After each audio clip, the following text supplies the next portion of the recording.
NIS student जिन्होंने नवंबर में exam दिया, 12th क्लास का रिजल्ट आ गया 17 जनवरी को। 10th का रिजल्ट कब आना है? हमेशा विद इन वीक में रिजल्ट आता है। 16 को 12th का आना था की जगह पर 17 को आया। 16 के हिसाब से 23rd को आना था 10th को, 16 की बजाय 17 को आया था। उससे पॉसिबिलिटी ये कि आज रिजल्ट दे सकता बोर्ड, कल नहीं दे पाया, आज पॉसिबिलिटी है रिजल्ट देने की। अगर आज दिया तो ठीक, नहीं तो ये नेक्स्ट वीक में चला जाएगा। स्टूडेंट परेशान है, 10th क्लास का लगातार बात कर रहा है कब रिजल्ट आएगा। देखो टेक्निकल प्रॉब्लम्स बहुत होती है और ये गवर्नमेंट का प्रोसेस है, तो कभी भी कुछ भी फिक्स नहीं होता है। स्टूडेंट बोलता है क्यों नहीं फिक्स है? नहीं होता रिजल्ट फिक्स। सरकारी मामले ऐसे ही होते हैं, इस चीज को समझ के चलो।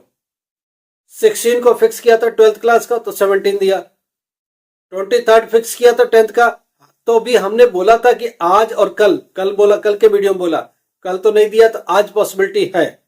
अगर आज दिया तो ठीक, नहीं दिया तो नेक्स्ट वीक में चला जाएगा, क्योंकि फिर ये आराम से देते हैं।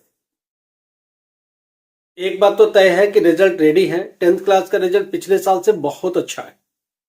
रिजल्ट लगातार बोर्ड इंप्रूव कर रहा है और अपने आप में भी इंप्रूवमेंट ला रहा है।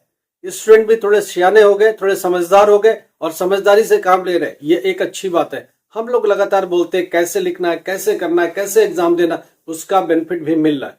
तो लगातार हम लोग स्टूडेंट को इंकरेज कर रहे हैं और उसका फल मिला। 10th क्लास का रिजल्ट पिछले साल से बेहतर है। रिजल्ट कल नहीं दिया, टेक्निकल रीजन है, आज दे सकता है। अगर आज किसी वजह से भी नहीं दे पाया तो ये नेक्स्ट वीक चला जाएगा। आज भी चांसेस है रिजल्ट देने के, आज तैयार रहिएगा। मगर ये मॉर्निंग में नहीं देगा, दिन भर इनका करेक्शन चलेगा, दिन भर अपलोड चलेगा, शाम तक ही पॉसिबल होता है। और शाम को हमेशा 6 बजे के बाद या 8 बजे के बाद ऐसा रिजल्ट आता है। तो इन चीज को ध्यान में लेके चलिए। आप शाम को 4 बजे के बाद देखना चालू करिए, रिजल्ट आएगा तो आ सकता है आज, अगर आज नहीं आया तो फिर नेक्स्ट वीक में चला जाएगा। 12th का भी ऐसे ही हुआ था। 16 को बोला था, 16 को पूरे दिन तैयारी करता रहा, नहीं हुआ टेक्निकली, 17 को दे दिया।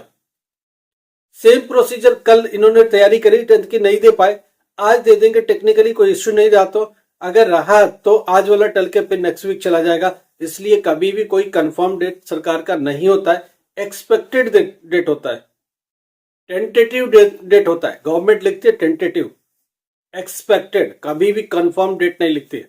इसलिए हमेशा इन चीज को ध्यान में रखो कि 1-2 दिन मार्जिन लेके चला करो। एग्जैक्टली उसी डेट पर मत बैठो रिजल्ट आने के लिए। अगर रिजल्ट आएगा तो आपको ग्रुप में मैसेज आ जाएगा। रिजल्ट आने से पहले आपके ग्रुप में मैसेज आ जाएगा, 100% मैसेज हमारी तरफ से आएगा। आप ग्रुप पर ध्यान रखिएगा, ग्रुप में कोई भी मैसेज सर्कुलेट हुआ तो 100% रिजल्ट की ही बातें हो रही है। अगर नहीं आना होगा तो मैसेज भी नहीं आएगा, ये चीज ध्यान रखिएगा। अभी ऑफिस को लेकर बहुत सारी कम्युनिकेशन होगी तो हम लोग को पता चलेगा क्या आज आने वाला है या नहीं आने वाला, आज भी देने वाले या नहीं देने वाले, हम लोग इस पर बात करें। रीचेकिंग रीवैल्यूएशन का क्या, देखो पोर्टल खुल गया, रीचेकिंग का खुल गया, रीवैल्यूएशन का खुल गया। आप उसमें पेमेंट करो, 1000 रुपीज तक का पेमेंट है, वो उसको करो। ऑन डिमांड जिन्होंने दिया उनका भी रीचेकिंग रीवैल्यूएशन खुल गया, 1200 उसकी चार्ज है, उसको करो। रीचेकिंग की चार्ज कम है, रीवैल्यूएशन की चार्ज ज्यादा है, इसका क्या मतलब है? और रीचेकिंग में जाना चाहिए या रीवैल्यूएशन में जाना चाहिए, ये इस पर भी बात करेंगे। ये 10th क्लास के लिए भी लागू होता है, 12th क्लास के लिए भी लागू होता है। अगर 10th का रिजल्ट आए, आप सेटिस्फाइड नहीं हो तो रीचेकिंग रीवैल्यूएशन में जा सकते हो।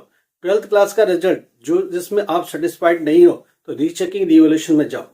क्या रीचेकिंग करना चाहिए? रीचेकिंग में होता क्या, कल भी समझाया था, आज भी समझाता हूं। रीचेकिंग में जस्ट रीटोटलिंग होता है। एक सब्जेक्ट के एक क्वेश्चन के मार्क्स 1 है, दूसरे क्वेश्चन के 2 है, तीसरे के 3 है, तो जो ये टोटल होता है रीटोटल कर लेते हैं वो लोग, 1 2 3 ऐसे करके टोटल कर लेते हैं, फिर से टोटलिंग कर लेते हैं। सिर्फ टोटलिंग, सब्जेक्ट में मार्क्स कितना मिले, टॉपिक में मार्क्स कितने मिले, किस क्वेश्चन में कितने मिले, इसका कोई लेना देना नहीं है रीचेकिंग से। रीचेकिंग में क्वेश्चन वाइज मार्क्स से कोई लेना देना नहीं है, सिर्फ मार्क्स जो साइड में लिखे हैं उसका रीटोटल कर लेते हैं कि कोई गलती से टोटलिंग में मिस्टेक ना हुआ। रीचेकिंग का मतलब ये होता है। री इवोल्यूशन का मतलब क्या है, पूरी कॉपी फिर से चेक की जाए, एक एक क्वेश्चन फिर से चेक किया जाएगा, किसी सब्जेक्ट एक्सपर्ट को दिया जाएगा। मान लीजिए आपकी हिंदी का पेपर है तो हिंदी की कॉपी हिंदी टीचर को जाएगा, वो कॉपी किसी और ने चेक की है, अब ये नए टीचर को जाएगा ताकि वो फिर से क्वेश्चन को पढ़े, क्वेश्चन पेपर लेगा और आंसर बुक लेगा, आपके दोनों को मैच करेगा, एक एक क्वेश्चन को पढ़ के आंसर फिर से चेक करेगा अलग से, चेक करेगा, मार्क्स लिखेगा दूसरी साइड में, अब वो दोनों को मैच करेगा। अगर नया मार्क्स बढ़ गया है तो आपके मार्क्स बढ़ जाएंगे, अगर आपके मार्क्स नहीं बढ़े तो क्या होगा, जो भी मार्क्स आएगा वो लिखेगा, उससे पता चल जाएगा कि आपके मार्क्स बढ़े या नहीं बढ़े।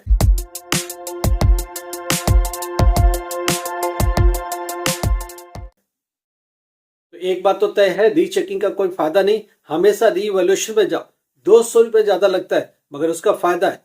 रीचेकिंग 800 है, रीवैल्यूएशन 1000 है, 200 रुपये का फर्क है, इसलिए कभी रीचेकिंग में मत जाओ। आप हमेशा री इवोल्यूशन में जाओ, कॉपी हमेशा फिर से चेक कराओ, उसके मार्क्स बढ़ने के चांस ज्यादा रहते हैं, रीचेकिंग में मार्क्स के बढ़ने की संभावना नहीं होती है। आप बहुत अच्छा लिख के 0 मार्क्स है तो ऑब्वियस है कि आपकी कॉपी या तो मिसिंग है या तो टीचर ने कोई ना कोई एरर है, तो आप उसको वापस से चेक करो। एक और भी बात होती है, कई बार एक सब्जेक्ट के ऊपर क्वेश्चन मार्क्स लग जाते हैं, ब्लैकलिस्टेड हो जाते हैं, तो उस क्वेश्चन के मार्क्स 0 लगते हैं। एक बात समझ लो, कुछ केसेस में क्या होते हैं, किसी पेपर में पकड़ा गया पूरा सेंटर, एक सब्जेक्ट में पकड़ा गया तो बोर्ड क्या करता है, उसके 0 लगा देता है।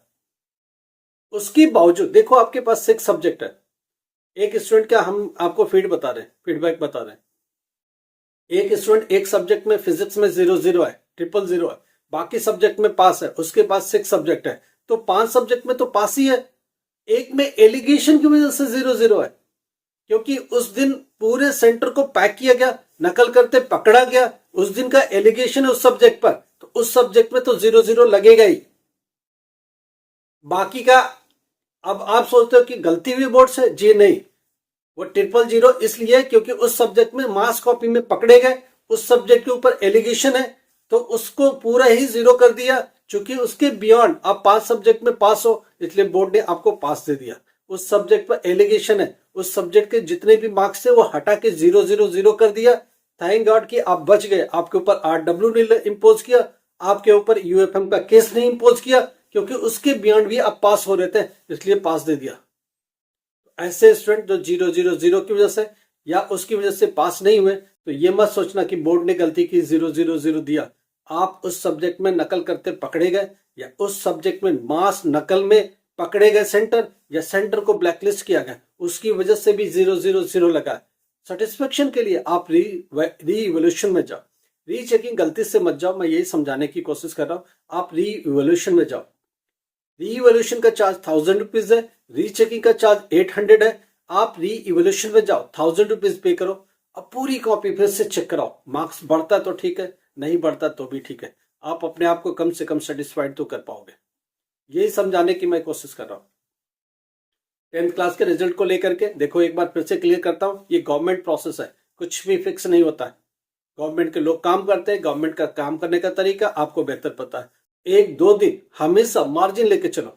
बोर्ड अगर बोलता है तो बोर्ड एक नीचे लाइन लिखता है टेंटेटिव, बोर्ड एक लिखता है पॉसिबिलिटी, संभावना लिखता है। तो बोर्ड ये लिखता है कि 23 को संभावना है, तो 23 ही नहीं है, 24 भी है, उसके बाद के भी दिन 1-2 दिन होते हैं। तो कल तो नहीं दिया, आज पॉसिबिलिटी है, अगर शाम तक आया तो ठीक है, नहीं आया तो फिर नेक्स्ट वीक चला जाएगा ऑटोमेटिक, फिर सैटरडे संडे नहीं होगा, फिर ये नेक्स्ट वीक चला जाएगा। या बोर्ड की मूड पर है, क्या करेगा क्या नहीं करेगा, हम लोग हमारी नजर इस पर बनी रहेगी। कोई अपडेट आता तो ग्रुप में मैसेज जरूर आ जाएगा, आपको अपडेट आ जाएगा। कल नहीं आ पाया, हम लोगों ने भी देखा कि कल नहीं दे पाए, टेक्निकल कोई रीजन थे जिसकी वजह से नहीं दे। आज उसका कंफर्मेशन हमको 10-11 बजे के बाद मिलेगा कि किस वजह से कल नहीं दे पाए, क्योंकि ऑफिसेस बंद हो जाती है, कोई कंफर्मेशन देने वाला नहीं होता है। आज अगर 11 बजे के आसपास कुछ अपडेट आ जाएगा, अगर कोई अपडेट आएगा तो आपके ग्रुप में आ जाएगा, नहीं अपडेट होगा तो ये समझ लो फिर टल गया आगे के लिए, 1 दिन 2 दिन 3 दिन कुछ भी हो सकता है। लाइक करो, सब्सक्राइब करो, शेयर करो, रिजल्ट कुछ भी हो अब हमारे साथ शेयर करना। कुछ कम ज्यादा भी होगा तो उसका क्या सोल्यूशन हम लोग ढूंढेंगे, बात करेंगे। रिजल्ट ही होता है, कुछ कम हुआ ज्यादा हुआ, ये लाइफ का पार्ट है, इस पर इतना सोचने की जरूरत नहीं है। आगे भी रास्ते होते हैं, आगे भी लंबी लाइफ होती है, आगे लंबी लड़ाई होती है, एक लंबी जर्नी है आपकी लाइफ का, एक रिजल्ट से फर्क नहीं पड़ता, इसलिए इतना मत सोचना। लाइक करो, सब्सक्राइब करो, शेयर करो। Thank you so much.